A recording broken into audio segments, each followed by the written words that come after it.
Hey, what's going on, guys? Sorry to cut in before you watch the podcast. Well, my Canon G7X Mark II didn't record the full thing because it's up to a maximum of 4 gigabytes. That's the file for each time you press record. So on the YouTube version, there is going to be cuts. But if you want to listen to the full thing and you just want to listen to it on the road or whatnot while you're doing other things, just go to Spotify, SoundCloud, or iTunes, and all the links will be down below. Just go check it out. And you can listen to the full podcast on those podcast devices. Thank you very much. Now let's get straight to the podcast. You looking at the camera? What's up, man? So this is now episode 1 of the Time Capsule podcast. I have my guest, DjFurious619. He's also my sponsor of the house. You already know it. Sponsor. But he's also my dad, most importantly of all. Retired Marine as well. But we're going to go over his story, what he values, and, how to become a DJ and how to play the game. Ooh, how to play the game. That's So, as how do you really feel? open question. Yeah, it is. So how do you feel as guest number 1 of the Time Capsule podcast? Well, I feel that number one, thank you for having me on the Time Capsule podcast. I appreciate it. Of course. Guest number 1, and I feel that it's a great honor to be here. Why? Because number one, we're testing the shit out first. So I'll be the first one to test it out before you have some people come on. And so it's good. I'm glad to be your test dummy, number 1. I appreciate it. Well, you're also a very important figure, of course. Of course, because I supply everything for you. So we're good. True. But, it's okay. But we just want to go over, Time Capsule. What is it really? It's just a podcast more about the person where we're going to go over their truths. And, the whole point of it is 5 years later, we're going to go over this podcast. We're going to watch it, listen to it together, but then we're going to redo the podcast. We're going to open it up from the ground, from the files, and we're going to redo it and see if your values, your truths have changed. That is a great concept. That's a great concept. Thank you. I thought of it. A lot of stuff happens in 5 years. Personal growth, your professional growth. Falling on your sword, stumbling back, and trying to climb up out of it. I think that's a lot can happen in 5 years. Yeah. So, 5 years, a lot. Like you can graduate high school, graduate college, right? It's a good concept, yeah. Right. Or you can be in the military for 5 years and get out. Exactly. A whole experience, and so I think it's a great concept. Thank you. So, I want to first start off I barely know any of it, but apparently you were in some gang affiliation as a child. So what was the name of the gang and what was it? People want to know. Give that story. The funny thing is that you have prepped me about this subject. So, oh man, I'm a little embarrassed by it, but it's okay. It's the truth. It's over. Okay, it's the truth. It's growing up. I mean, growing up, as part of the kids, you just, I don't even know how it started. Actually, I do know how it started. It started, I guess, I started DJing when I was 13 years old, and the guys that we grew up with, they started doing the gang thing. But me and my group, we still were doing the DJ thing. But then our shit got stolen by this Samoan dude. I almost said his name. But anyways, it's okay. Our stuff, guys, you would have to bleep it out. All right, anyways, our stuff got stolen by this one dude, and we had no more DJ stuff. And so I guess so we just went to with our friends that were gangbanging and started doing that. And because we were angry, we were upset, someone stole our stuff. So it's just the personal, just you're mad, you just want to take it out on someone, right? Yeah, the reality is that we grew up in southeast San Diego, so but the reality is that most of us were middle class. We're from middle class families, and we're pretty well. And this is me as an adult talking. So as a kid, you're not thinking that. Yeah, of course. And we're all from middle class, and so. Unlike some of the urban neighborhoods where there's gangs and they have gangs to survive or whatever, because that's how it is. They got that's how they survive in that community. For us, the Filipino gangs in Southeast San Diego, I believe in the hell. I'm gonna say it right now. I believe in somebody want to tweet me, somebody want to at me and challenge me on this. Is that they can do it all they want, or if they get the phone number, they can call me all they want, but. What I believe is that there's no need for us to have had formed a gang. What was that gang called?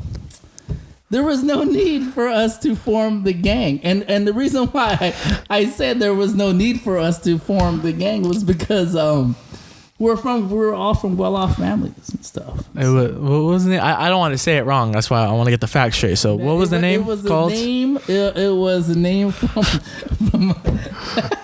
Why would you want a name? Why do you want the name for it, man? It's irrelevant. It's irrelevant what the name was.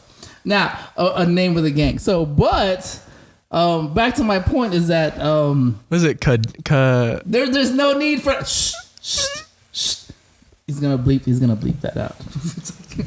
Keeping it raw. Okay. All right. So anyways, there was no need for us to join. And this was for how old were you when you started?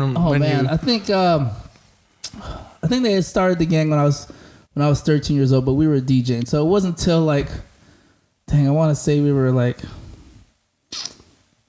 maybe like a year later, maybe 2 years later, our stuff got stolen. And that's when because our other friends were already part of the gang. So we were kind of affiliated with it, but not really serious into it. My people I was DJing with, and we just all went towards that, after our stuff got stolen. So, but yeah, there was no need for it. I don't think there was a need for it. I mean, we were all from well-off families and not well-off, but it was middle class. And so obviously being Filipino, they're all majority Navy brats, Yeah. Dependents and whatnot. Kind of like yourself. I'm not Navy though. Well, a dependent, military dependent. There was no need to, but they just did that just so, I don't know. So do you believe joining gangs, it's not necessary at all, for just in general, or just what do you think? I can't speak about everybody else, but what I can speak about my own experience is that there was no need for me to do that, However, but do you believe it provided you with the character that you have now? Yes, exactly, and that's the whole point. Is that experience makes me, and I don't think I think I would be a totally different person without that experience. Do I recommend it to my children? No, you better join a gang. It's gang life. No, I don't. You know what I mean? Yeah. But without that experience, I wouldn't be me. You know what I mean? So.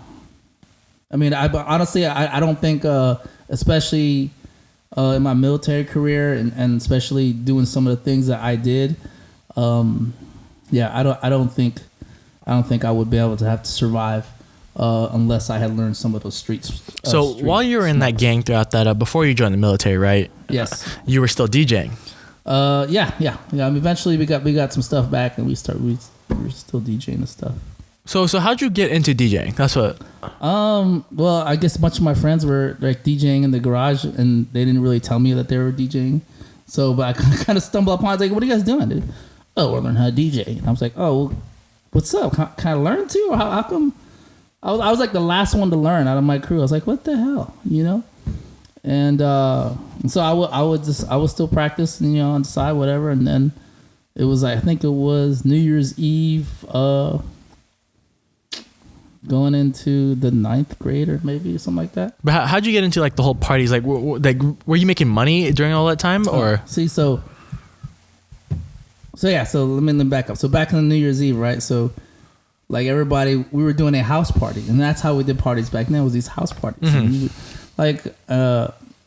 So we would be DJing the house party, but but I was just a friend that was hanging out with my group of friends. So it wasn't until that they were all drunk or intoxicated or whatnot, then I was like, okay, well, I'm gonna DJ while you guys are drunk. And they were like, they look back and they're like, yo, I mean, that's DJing. They don't know who the hell was DJing. And it was like, okay, and then so that's how it started. And then from there, we just kept DJing house parties, and we'd have house parties. And then so now I come to think about it, and I look back, where the hell are these parents at during these damn house parties, man? At the casino. They're at the casino. They're in Mexico. I think about it, it's there was no way that, as a dad, as a parent, there's no way I would have allow this. Well, so, I mean, but some Mexican families, they allow that. I know a couple of Mexican families that their parents allow that for the Sweet 16 or 18. Yeah, I get the Sweet 16 or graduation party.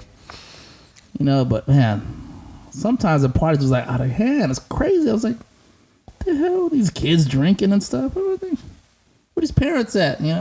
But Anyways, can you stop that, please? What? The tapping. The tapping. The tapping. So, like it's constant. I'm just like. What the tapping? Oh, it's emphasis. All right, I know. We'll go back here. I'll put my hands here. Put that. All right, thank you. First podcast. Messing up, but okay. So you went. You can hear the tapping. I don't know. For me, it's just annoying. It's annoying. Yeah, like it's like someone with a pen going. Fine. But yeah, so you went through that, right? You're still DJing. You DJ'd all the way up to it. When did you join the military? At what age? I joined the military when I was 18. It was kind of like after high school. It wasn't a choice. It was just like your best option, right? It was. I had a choice, and my mom gave me a choice because I was going to college at community college, but I was just going, not really going to class. So I was getting bad grades, and my mom got mad. I don't know. Mama got mad. I actually just, I don't know. She got mad, and she was like, "You're wasting my money." Da da da da. If you don't take it seriously, you either join the military or you can get out. And then I was still living at home, so I chose. But I always knew that I was going to join the military. I always wanted to. I always knew I was going to. So coming out of high school, I enlisted in the Marine Corps Reserve. Actually, it was the Army Reserve. Then you switched. And then yeah, when your mama gave me that ultimatum, I switched to active duty. But before that, I mean, at first it was the Army Reserve, and then the Marine recruiter found me and he convinced me to switch to the Marines. Mm-hmm. And I did. So I was initially going to the Marine Corps Reserve. Then once your mama gave me the ultimatum, that's when I said, okay, well, I don't want to be in the reserve, no, I want to be active duty. So that's that. So give me your like military experience. Like what did you do? My uncle was is a Marine too. He did 20 years as well, and so I talked to him. Back in the day, the Filipinos could only be only have certain jobs in the military back in the day. I don't know what it is. Maybe it's a clearance thing. I don't know. But you could either be in the logistics supply, or you can do the chow hall and just dealing with the food, or I think what was the third one? Either logistics or the chow hall, I think. And there's one other one. But anyways, so my uncle did the supply stuff, and so I was always fascinated with the G.I. Joe stuff and the action, stuff like that. He says, well, you want to do something more than just infantry. He told me, he convinced me, you want to do something with more than infantry. And I was like, okay. And then, so that's why I decided to do like communications, like IT stuff.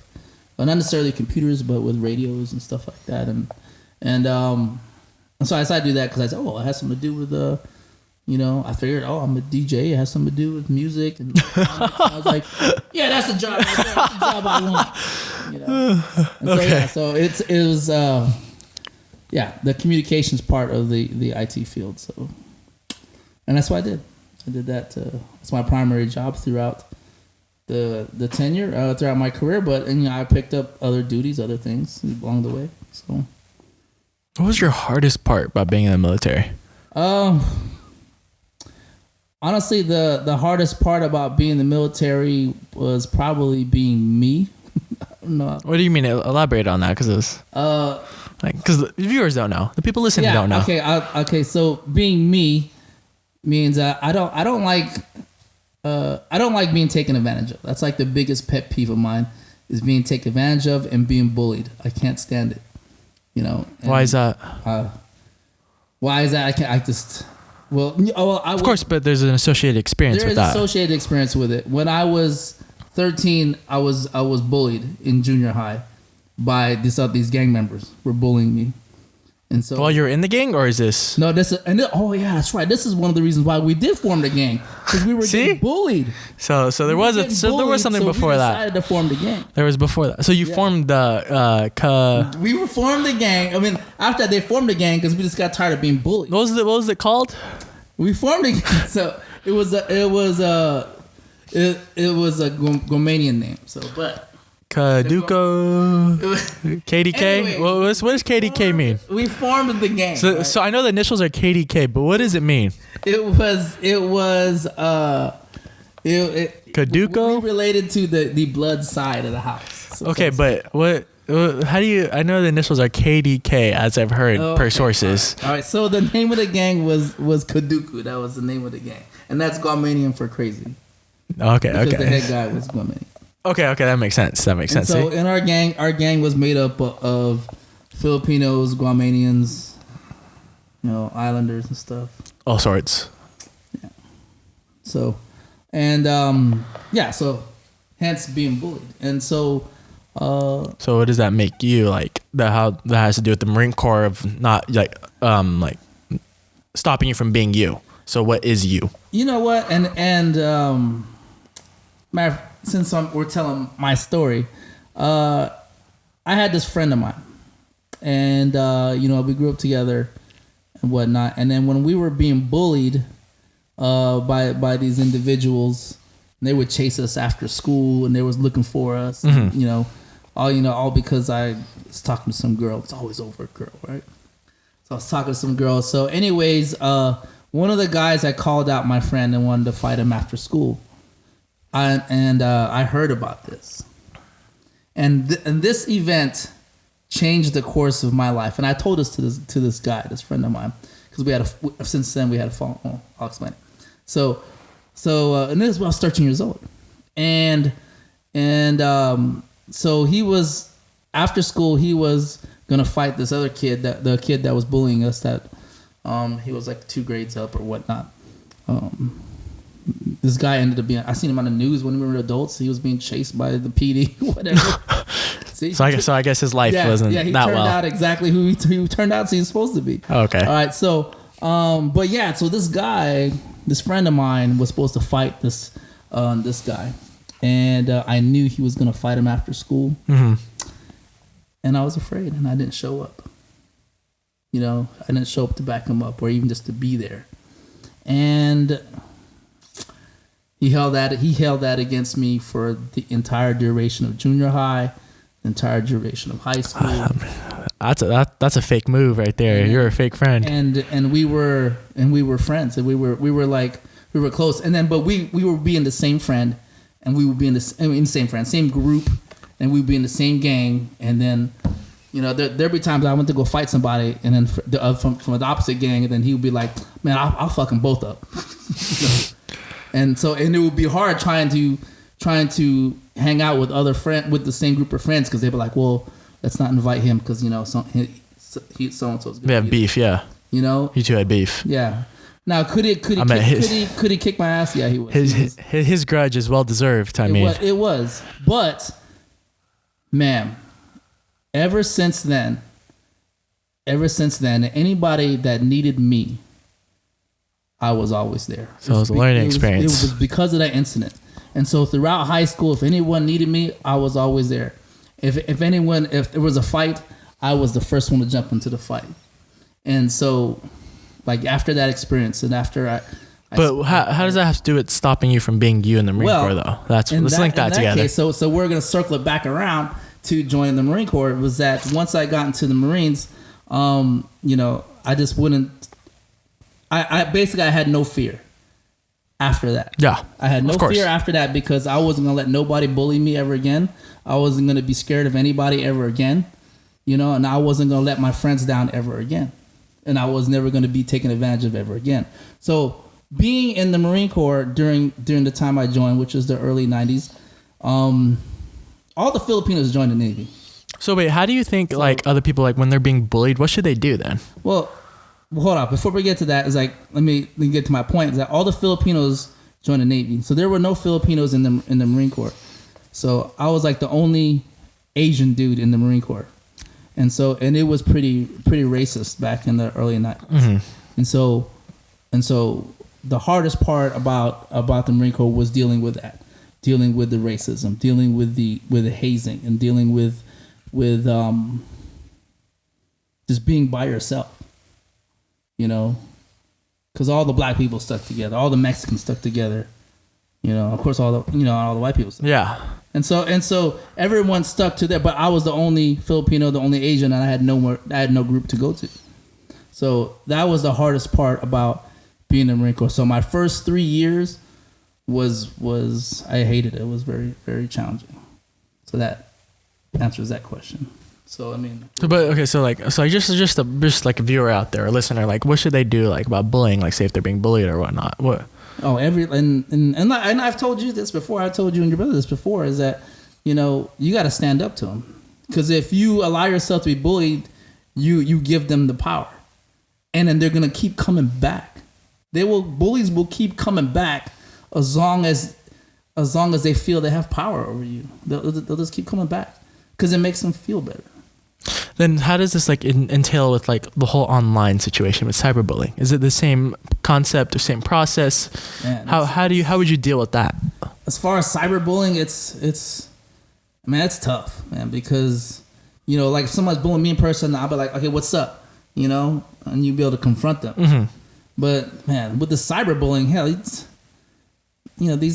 these people that have these low self-esteem. I was gonna say kids, but it's people. It's everyone now. People, that has the low self-esteem and they're willing to put somebody down because it makes them feel better. And so how do you defend against that? Is that you just have to have a thick skin, How do you get that skin? Some people don't have that thick skin though. You either have a thick skin or you battle fold? back. Like, you cap back. You roast back, huh? You roast back, or you just really come down, or you just really stop to think about it. Man, this is just a game. This is just a game. But how do you win that game? Until Nick Merckx shows up at the competition and be like, whoa, what now? Right? Who's Nick Merckx? The video he showed me, right? And he showed up, and then he's telling Ninja, yo, I'm gonna show up. We're gonna go to the competition next month. Why you talking trash? And then he showed up. See, that's what I'm talking about right there. That's my hero for the gamers out there. Nick Merckx. That's his hero. If you ever listen to Nick, big fan. Yeah, man, because I would do the same thing too. I'm like, yo, what's up now? I don't think you'd do the same thing. I've seen you talk online. I don't think you'd do the same thing. I don't talk online. I don't talk. Okay, but when you mute your mic and then you talk online. No, I mute my mic because I'm mad and upset. I'm frustrated, and I don't want them to hear it. It's not constructive. It's not used to make somebody feel better. It never is, but I know. Okay. I don't want to hear it. Okay, so you're in the military, right? And how long were you there? So what made it better after those 3 years? What made it better? Yeah. Being the control freak that I am. Oh man. I got the rank, and so I mean back in those days in E4, that as a corporal in the United States Marine Corps was you had some power back in those days, because everybody else was E3s. And so at that point, now you're in charge. Now you're the first line supervisor. And so all the things that I hated, I was able to correct. All the things that I hated about my leaders, I was able to not emulate those. And all the things that my peers were like, oh, the reason why they hate the higher ups, I was able to take that and say, well, I'm not going to be that way. When I'm this rank, I'm going to do this. I'm not going to be that way. Wow, that's actually very good hearing that, because instead of repeating the process, you broke the wheel and corrected it. Absolutely. Most people would just repeat it. No, they'd get in that process. Because, no. And so once I got the rank, and everybody, I think everybody knew that I was going to be that way, because they were afraid once I got promoted. Wait, what? So Iraq, Somalia. The timeline, yeah. Somalia was 93, 94-ish, and then followed, the next combat tours was in 2003, 2004-ish. Okay. Yeah. All right. So between that, so the 9/11, where were you in 9/11? Because I remember you told me we were in Egypt, right? We were in Egypt. We were in Egypt, Cairo, Egypt.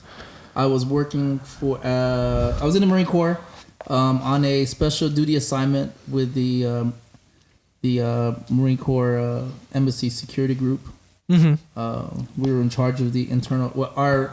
The Marines' responsibility was to safeguard the classified material and the government personnel and government equipment. But weren't the planes launched from Cairo? I don't know what you're talking about. What planes? I don't know. No, but I thought that's public knowledge. What's that? The planes were launched from Egypt. I guess.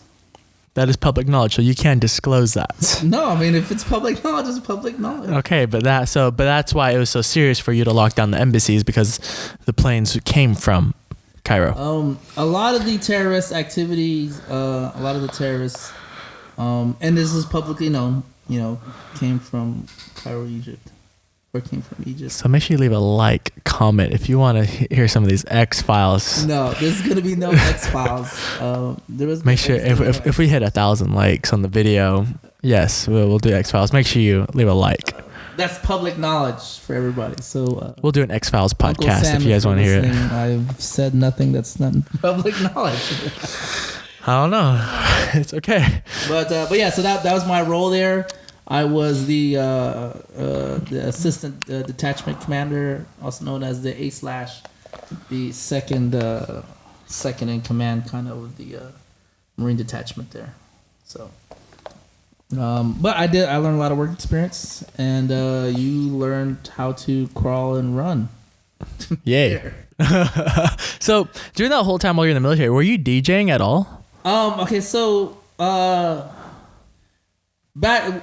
rewind it back to when in the beginning of my military career, I was stationed in Camp Pendleton, California, so I was still around what we call our market, and so I was still involved in the DJ world with people that I know, so in the DJ business, and so the answer is yes. I was still DJing. I linked up with this group called Legend Entertainment.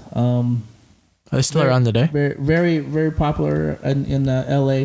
Are they still around today? A few of us from that group are still DJing. Yeah, are still involved in the industry. Quite a few of us. So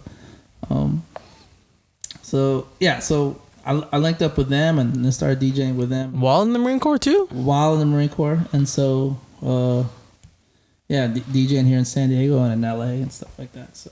Oh wow! So it was. But did you DJ while you traveled to Cairo, Honduras? Well, as far once I left my own market, like the San Diego, Southern California market, it was very hard to continue to DJ because in the DJ industry, the nightclub industry, DJ business, it's all about who you know. And back then there was no social media. And there was no social media. I meant what is it, MySpace? Oh wait, no, that wasn't even MySpace. That was AOL. They had pagers. Okay. They had cell phones, and we would code text messages on pagers. So, but yeah, so it was really a lot of word of mouth type of deal, and you really had to know somebody. So yeah, I was still DJing, but once I left my home market of Southern California, definitely wasn't. It's very difficult, So because I didn't know nobody. Of course.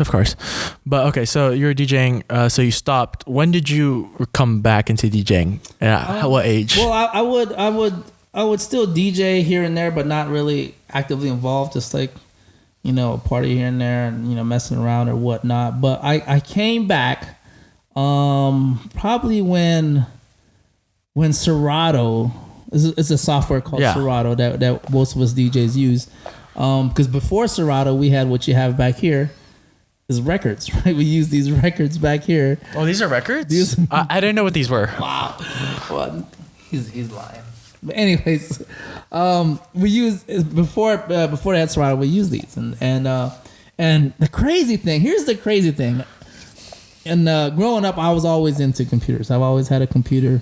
I was always into that, and so the crazy thing was that I was thinking about, man, and I knew about MP3s, and so I would record some of these files. So you thought about it, but never executed it. I was recording some of these files, these tracks, playing these tracks. I was recording on the computer on MP3s so I can listen to it later. And I was like, man, if there was some way you can mix MP3s, you know, together. And I was like, oh, that would be awesome. And lo and behold, somebody invented it, right? I was like, oh. There's a lot of ideas. You just got to execute on them. Oh man, yeah. I mean, yeah. I had no idea about that one. So once Serato, I think I came back. I think I seriously thought about it, like in 2000. I'll say 9. 2009. I'll say 2009, 2008 ish. In Boston? That was Boston. Yeah, actually, I remember. Yeah, in the garage. Actually, it was in the garage in Boston. I remember. I was in a training. I was in Vermont. Actually, it was in Vermont, and you know, we were on a break, and then you know, me and the Marines went to this club or this bar or whatever the case was, and somebody was there DJing, and I was watching him DJ, and I was like, man, I used to do that. You know, I was one of those guys at the club, like, hey man, I used to DJ, man. I used to DJ too, bro. Like an old guy.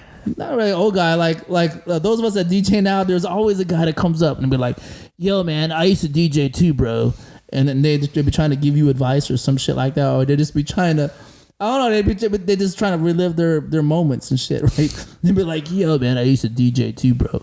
And but that was me. I was the guy. I was that guy. I was like, "Yo, I used to DJ too," and it was always my passion to do, and to be DJing on Friday and Saturday nights, and quite frankly, I was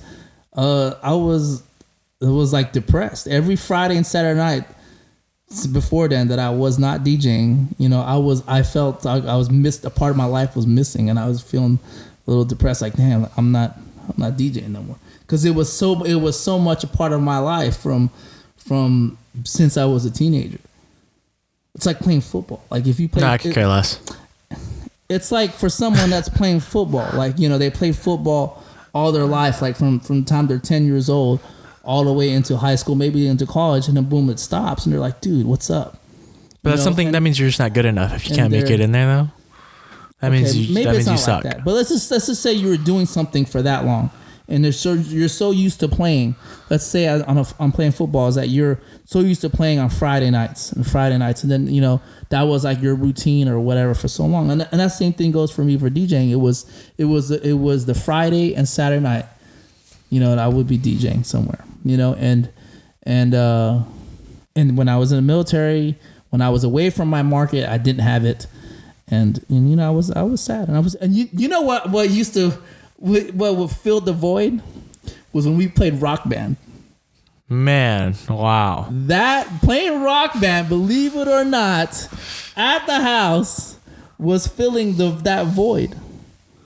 Wow. You know? That's just crazy. It is crazy. So, so I got back into it about 2008 to 2009, and so I started, you know, practicing. Yeah. Practicing DJing or whatnot. The funny thing was, remember when your aunt got married in Hawaii? Yeah. Right. I had what I had done was I had emailed every club in Hawaii. So you did the Gary V model. I did the Gary V model, and I said, "Hey, my name is so and so." Did it work? My name is so and so. I DJ'd, and I gave my DJ resume, which was true. I DJ'd in all these nightclubs, you know, and which was true, except that I hadn't. That resume was outdated. DJ'd, yeah, you know what I'm saying? I mean, when was that? That was in 2009. Yeah, 2009. Yeah, and so I had this DJ resume from. What, like 1995? Uh-huh. Something like that, right? Or it's 96, 97? And, you know, so I was like, okay, I DJ'd in these nightclubs. Boom, boom, boom, boom, boom. You know, but there were some people that recognized the names of the DJs that I DJ'd with. And so they're like, okay, cool. So this one spot gave me a chance, right? So, yo, come DJ. Uh-huh. And so I go there and I DJ. And this is my first time DJing in a while. Serato live. In a nightclub. And I'm just like, yo, so fast forward to like maybe a few years ago, right, or whatever. Like I've since then, you know, I always do the birthday thing in Hawaii, and I DJ at a nightclub out there. Yeah. So I go visit that guy that gave me a chance to DJ the club. And I go, yo, what's up, bro? Da da da da. He's like, so what's up, brother? You know, this and this. Judah is his name. You know. And he's like, yo, what's up, brother? I was like, yeah, man. And I said, hey, remember that time when you gave me a chance to go DJ at your spot? And he's like, yeah, man. And I said, dude, I was like, that was my first time DJing on Serato. He's like, bro. I was like, that's what I thought. And he's laughing. He's like, yeah, but you know, but look at you now. You're DJing. That's what I thought. You're DJing at the district and stuff like that. I was like, so it was funny, dude. I was like, yeah, man, and it was cool though, because after then, but he always gave me an opportunity afterwards. Boom, boom, boom. You know, and so that was cool, man. So for any viewers listening, give advice, like how would they start off DJing, like if they're interested in DJing or making music or want to go to do the nightclub scene? How would they go about it today? How would they go about today is number one, think about why you want to do it first. You know, if you want to do it, you know, because I want to do it because I want to party and stuff like that, then I don't know. I don't have advice for those guys. Because it won't work out in the long run, right? No. Yeah. But if you're in it for the long run, what should they do? If you're in it for the long run, then number one is you got to build your network. You know, build your network with the other DJs or whatnot. Number two is build your music, build your library. You know, legally. You know, stop downloading the hot damn YouTubes or ripping the YouTubes. Stop ripping the SoundCloud. Get on board with these record pools, such as BPM Supreme Record Pool, right? And for like $20 a month, you can download unlimited. $20 a month is a lot, though. MP4, seriously, $20 is. How much do y'all pay for Spotify?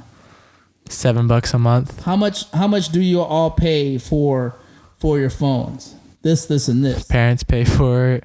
Okay, but I'm just saying $20 a month is not a lot. I mean, if you can think about how much you spend $20 on, but that's just an example on these things. Is that once you get that, you can download unlimited music. So you find a genre, you find the music that you're passionate with. And you get with one of these other DJs that's been in the game for a while and have them mentor you in the business. So, but like I said, I mean, are you offering mentor advice for a charge?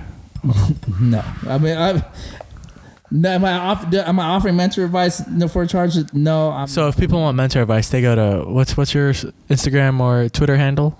You can come find me at DjFurious619, but.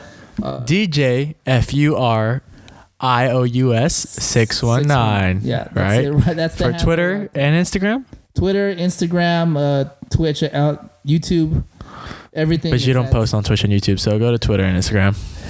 I posted my first vlog. Okay, yeah, but this is where people can actually reach you. My first vlog. Okay, I'm working on my second one. Enough with the plugs. Continue on. All right, so what you would do is just get with a good mentor. Number one, when we talked about the networking, you know, build your network and don't burn the bridge. You know, and remember, you want to have a good time with it, but it's a business. Of course, you know, everything's a business. Yeah, and just remember, it's a business. Well, it's also a game too. That's true. Like, you know, I mean, have a lot of younger DJs. I feel they fail. They come and they sit there and they party up or whatnot and get faded too much and then forget it's a business. You know? You're professional. Yeah. Be professional. Yeah.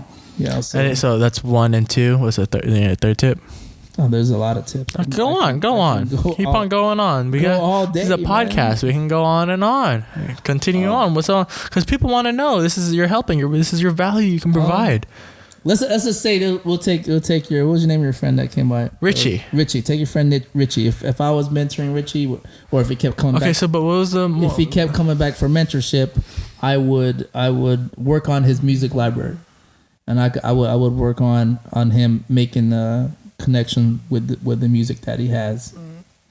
And what are these other tips? You said you can go on and on. We can go on and on. What are these other tips? There's so many Give your top five. Top five tips. Learn how to read body language. Learn how to read body language, because number one, it's as a DJ, and this is what I preach, is that it's not about you. It's about your audience. It's about empathy. The people that's listening. Be empathetic to your music. Because if it's about you, then you can just stay in the bedroom. Be empathetic to your music, right? And the audience. To the audience, yeah, absolutely. I mean, I guess that's the same as a streamer or whatnot. I think those tips is literally like the music thing, but that's just know your niche. You can apply that to anything. Know your niche, your network, and read body language or emotions and other people. Psychology. Read body language. I mean, so it's 3. What's your 4th? Yeah, I mean, like I said, that the whole reading of the body language goes along with reading the crowd, and that's like knowing what type of music that they may like. Is it a little bit of stereotyping? Of course, there's stereotyping involved in it. Yeah, of course there is. As far as trying to figure out what music they like and what music they want. I mean, but I just, for the most part, just think about it's not about you. You're there to provide a party. You're there to be the party, and to give everybody a good time. So as long as you got that in mind, Number 4. Practice your craft. Practice. Why aren't you practicing? Practice. Practice. Oh, number 5. What? Why am I not practicing? Yeah. Well, for me, from my form of practice is I download new tracks and I review the tracks, and I put the cue points on the tracks. So that's my form of practice, because it's as far as going through the motions of doing it. I mean, it depends what I'm trying to do. Sometimes I'll just go ahead and whip it on. What's number 5? Number 5? Yeah, top 5. Don't burn your bridge. Did I already talk about that? I'm up. No, we can. That's a good one right there. Number 5. Don't burn your bridge. Don't burn your bridges. Keep that door open. I mean, you never know when you may need to walk through that door, and that's what I think that goes back to number 1, is like building your network. That's number 2. But was it number 2? Yes. I didn't write this down, but that's number 2. But yeah, I mean, never burn the bridge. I've seen so many people burn the bridge, and then they try to come back to it. And like, as a matter of fact, someone burned my bridge to me, and then it somehow came back around to me, and I was like, you know what? I remember that one time you snubbed me this and this. So no, I'm not gonna. What happened? Huh? Who was it? Spell the T. This is just it goes to show you how things go full circle. Was that it was this? I obviously can't say names, but it was. You know who you are. It was this. If you're listening, you know who you are. This promotion company. Oh yeah, you definitely know who you are. That I wanted to work for at one time or the other, and I asked to work for them, and they kind of blew me off. And then they wanted to work, and then it just happened to come around full circle when they had asked someone that I knew, and they wanted to work with them, but that person called me, because he was from out of town. That person called me, hey, this company from San Diego contacted me, and they wanted to work with me. What's your opinion on them? And I said, boom. I said, oh, full circle. They're a bunch of douchebags. Well, I mean, it depends, because I don't know if you're explaining the story right, but it made it seem like maybe you didn't bring enough value for them. Okay. I get that. Maybe if I didn't bring enough value, but there is a way to do that. But did they politely let you off? There you go. That's the thing. They were douchebags about it. And that's why I said you always be professional. Okay, they weren't like, oh, for sorry, example, no. I went to this one agency. I said, hey man, I've been working for you guys as a subcontractor. How can I work with you guys, on an exclusive level? And he says, well, to be honest with you, you're not X, Y, and Z, we're looking for A, B, C, and D. So they gave you, they said no, but gave you ways on how you can in the future. They told me why, and they told me, and they were cool about it. They weren't douchebags. They weren't dicks about it. And they were like, they weren't talking down to me. You see what I'm saying? And even though the president of this organization, I've been working for them as subcontractors, and so we have a working relationship, but they were professional. They said, no, I'm sorry, we're looking for X, Y, and Z, and you know. So and they were, like I said, they were professional about it. They were tactful. They weren't douchebags about it. They weren't talking down to me. And they weren't like, okay, I'm on this high horse, you want in type of deal. See, I remember that shit. I remember that stuff, man. Yeah, you know, and it's funny. It's like, and it comes full circle, you know. And I'm a type of person that if you help me out, I'm always gonna remember that. I always remember the people that helped me out. That goes back to one of your things in the beginning that you're talking about with your childhood. Exactly. You know, if somebody helps me out, and then when it comes time to send it back, I send it back. You know what I mean? So I never forget people that help me out along the way. Never forget. You know. So we're coming to a close. You know, we're reaching the hour point. Hour. Yeah. What? It's been an hour? Yeah. Oh wow. I know, right? So let me just like, what are your 3 truths? Like, what do you believe in, and values as a person that other people should learn and take a hold of? Ooh, that's tough, man. I mean, I would say that my number one value is dang, it's like, try not to make it about you.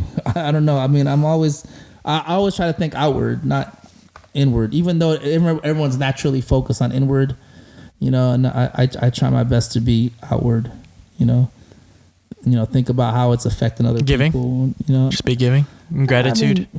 I mean, in a sense, like, it's not about you. Yeah. Okay. It's not about you. You know, everything you do, it's not about you, and you'll get it back in return. I mean, I think that's my number one.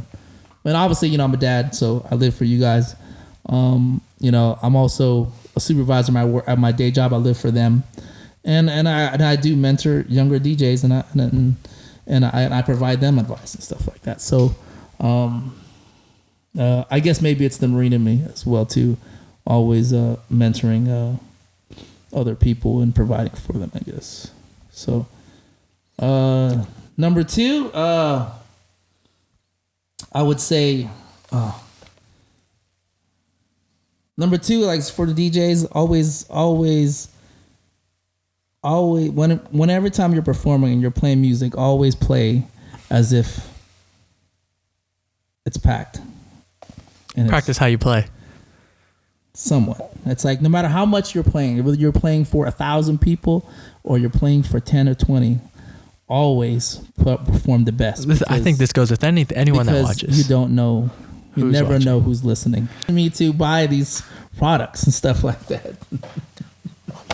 So yeah, thank you for having me on your podcast, and thank you for forcing me and I won't say forcing me, but motivating me to get on my social media grind on all forms.